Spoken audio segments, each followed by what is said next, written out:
ছোট বন্ধুরা কেমন আছো? আশা করি ভালো আছো। বন্ধুরা, আজ আমি তোমাদের জন্য উপদেশ নিয়ে আসছি।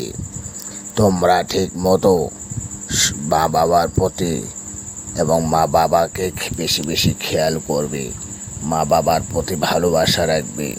মা বাবা যে কথা বলবে সে কথা শুনবে। মা বাবার কথা ব্যতীত অন্য কোথাও যাবে না। লেখাপড়া করে মনোযোগ বাড়িয়ে দিবে এবং বড় হয়ে মানুষের খেদমত করবে। মানুষের প্রতি মানুষের ভালোবাসা অনুগত রাখবে। মানুষের জন্য মানুষের উপকার করবে। মানুষের সাথে মিলেমিশে থাকবে। কারো প্রতি অহংকার হিংসা করা যাবে না। কাউকে অবজ্ঞা করা যাবে না। সবার সাথে মিলেমিশে চলবে, খেলাধুলা করবে, খাবে, বন্ধু বান্ধবদের নিয়ে ঠিক মতো চলবে। এই